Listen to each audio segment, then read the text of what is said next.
Hey everybody, welcome back to HomeRecordingMadeEasy.com, VisionRecordingStudios.com, and here on my YouTube channel. And today is a video about parallel compression. And I'm doing parallel compression across a whole host of different instruments across your entire mix. Now, parallel compression I've done before on my YouTube channel, and I talk about this at great length in the Mixing Made Easy Volume 2, Advanced Mixing Concepts and Techniques. So if you want to go and listen to me talk about this topic for about an hour, which is a much more than what I'm going to do here today, going out and check out that product. I discuss this in great detail. But this is a great tip to add a lot of depth and density and a lot of thickness without becoming muddy to make your mix sound more alive. And in the past on my YouTube channel, I've talked about this with drums, where I showed you how to do parallel compression on drums to make a drum kit sound alive.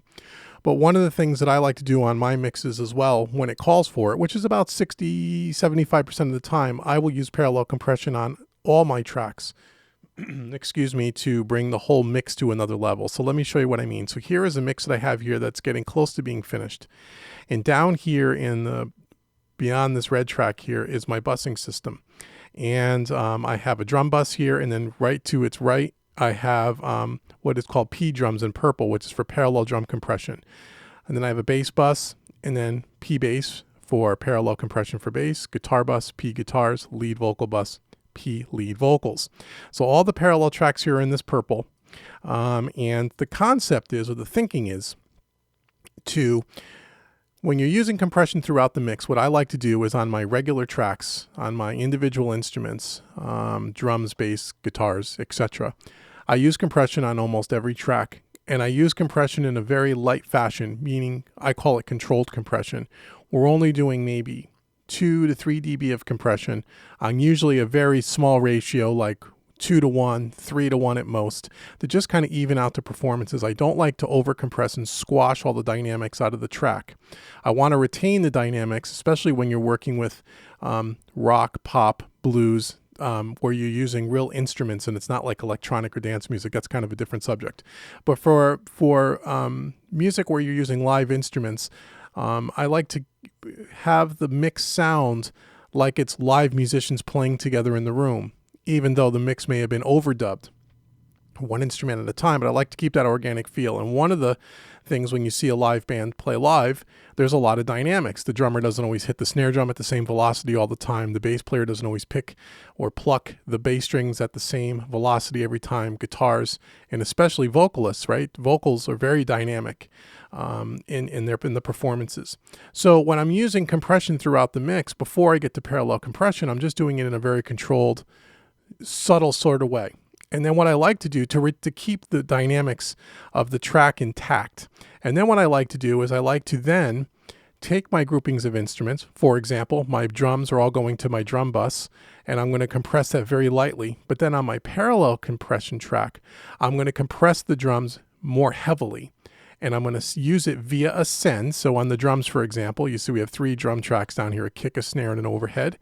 And you can see we're sending it to our P drums, our parallel compression track, pre-fader.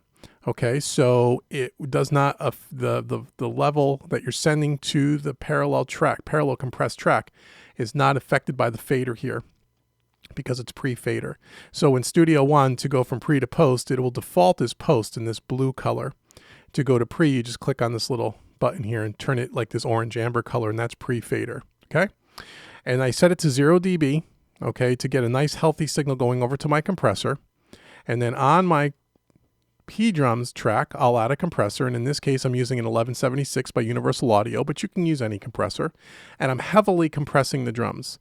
So if I were to play back these drums, for example, let me just mute the other tracks here. And I got a bunch of reverbs and early reflections and things going on here too. So you're going to, you may hear a little bit of the reverb here because this is in the middle of a mix. I decided to do this video. So, okay, so I'm muting my original track and you're just listening to the parallel track.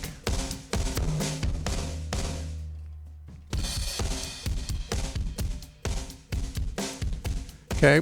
And we're using, in this case, a 20-to-1 ratio. We're using a very fast release and a pretty medium style, maybe a little on the quicker side of attack. You can hear that kind of gnarly, if I turn it up.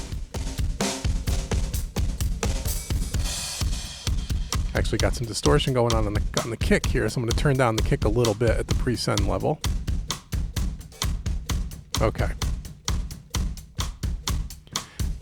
Okay, so you get the point. It doesn't sound good on its own. We're doing about 10 dB of compression. We're squashing this.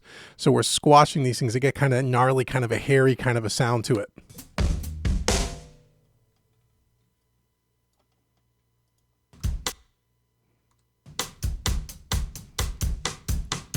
Okay, and then the thinking is to take that overly compressed track that doesn't have a lot of great sound on its own and to tuck it in under the original track, which is here. Oops. Here's our drum track. Okay, and to tuck this underneath.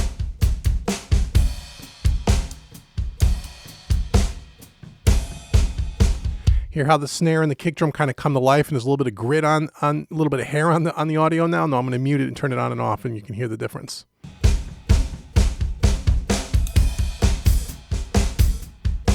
Muted.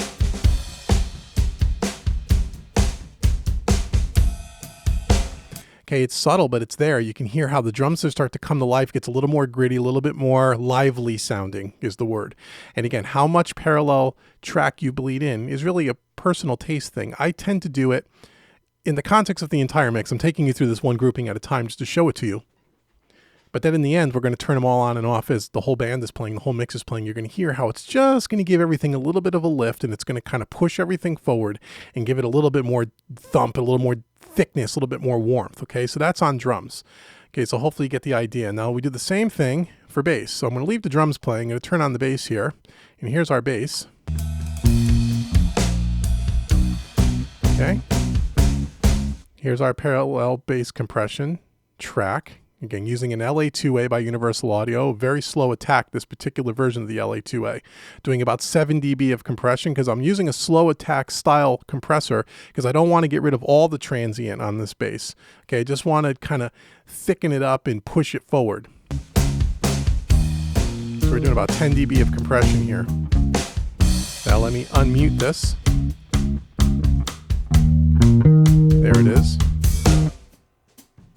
Just bring it in.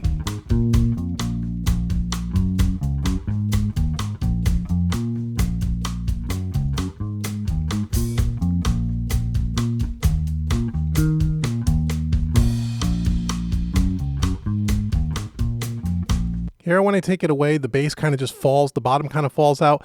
Again, it's not a volume thing. It's more of a density and kind of a thickness thing. Okay, so don't think of it, it's not really getting louder. It's just getting a little bit more full sounding.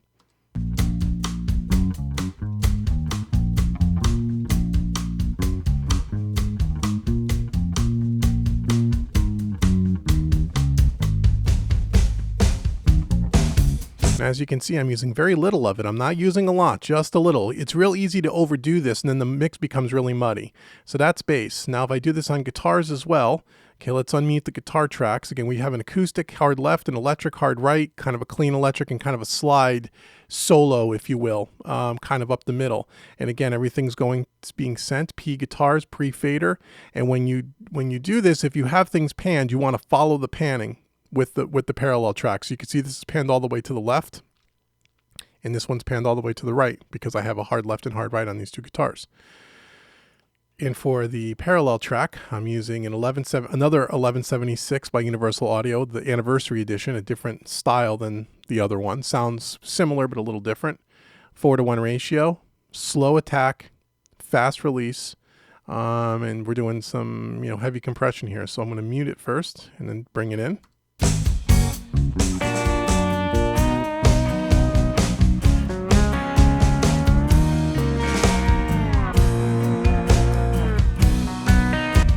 I want to bring you back to the verse so you can hear those two guitars. Listen to the acoustic on the left side, a clean electric on the right. As I bring this in, I'll mute it and then I will bring it up.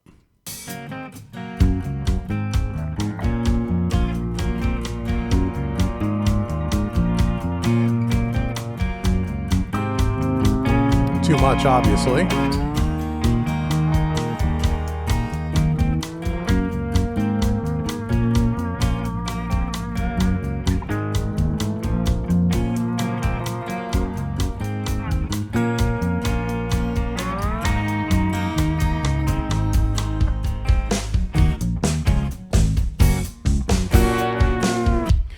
So you hear how it just kind of fills up the sound a little bit more. Now, again, I'm doing this very sparingly, and what I'm kind of listening for is I'm muting it, turning it on off the mute. So I'm just waiting till I can, when it's obvious, it's a little too much and I back it off. It's a lot like how I do vocals and reverbs and delays. I don't want to hear the parallel compression track so much. I want to feel it. So as soon as I can hear it by muting it on and off, if I can hear an obvious difference, I back it off a tiny bit. It should just lift the track a little bit. Again, unless you're going for a really crushed sound, then you want to jack it all the way up. But I'm not going with that here. If this song is kind of an Americana of acoustic kind of a track, pop track, it's not a song that calls for really smashing the meters, if you will. Okay, so that's guitars. Now, lastly, let's do the vocal. Okay, just a single male lead vocal here. Again, unmute it, going pre-fader. And on that track, I'm using the Fairchild by Universal Audio. Again, doing about 7 to 10 dB of compression. I'll start with it off. If the shoe don't fit and you can't wear it, when your soul just scrapes the ground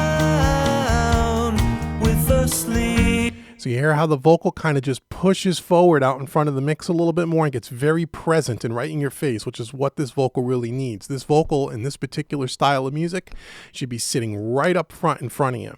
Okay, it should be more very intimate sounding because it's kind of a mellow kind of a vocal. So again, listen for how the vocal just kind of pushes forward. Again, this is not a volume thing. This is more of a 3D thing. It's kind of a depth perception thing. That's what this will do for you if you do this sparingly. So I'm going to start with it muted, and I'm going to play it a little bit and toggle on and off. Watch the mute button and listen how the vocal pushes forward. It's too long and the style playing wrong. When the neck is tight and bound, then there's a hold on you. Look out, you're almost strangled blue. Okay, so hopefully you can hear the difference here. It's very obvious to me. It's probably even a little too much, but I'm exaggerating it for the demonstration of this video. So now what I want to do is I highlighted again all the parallel tracks in this purple color, because what I'm going to do as this is playing back is I'm going to start with the parallel tracks muted, and then I'm going to bring them in one at a time and go back and forth a few times so you can really hear the difference here. So listen to what it does to an entire mix now that we've listened to this on individual tracks. Again, you're going to feel the track get a little bit thicker on the bottom end, but it doesn't get muddy. It's still got good clarity because we're tucking in these tracks underneath the original track, which is where all the dynamics really are, because I left the original tracks very lightly compressed. And it kind of brings the track to life and kind of pushes it forward and just gives it that little something special. Okay, so let me shut up now and let me play this back and do this a couple of times.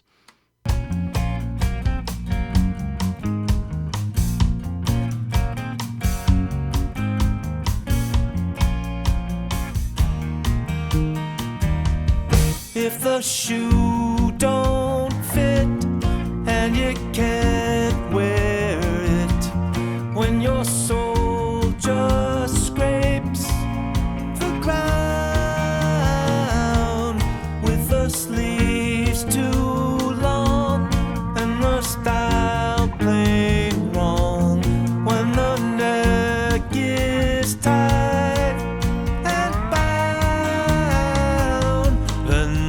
a hold on you. Look out, you're almost strangled blue, drawn like a raggedy heart on a bad tattoo. Wake up and drop that suit, strip down and face your naked truth. It's been so wrong, so long, that it's time to make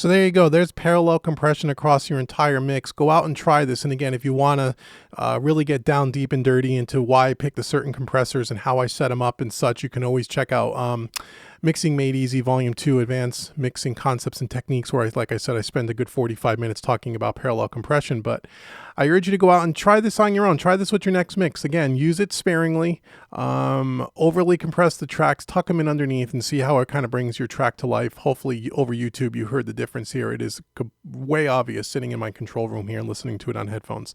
So anyway, I hope that was helpful. This is Dave from homerecordingmadeeasy.com. For more concepts, training, tips, tricks, everything home recording, head over to homerecordingmadeeasy.com. And if you want to learn more about my mixing and mastering services, head over to visionrecordingstudios.com. So until next time, this has been David Vignola with homerecordingmadeeasy.com, and I will talk to you all soon. Take care.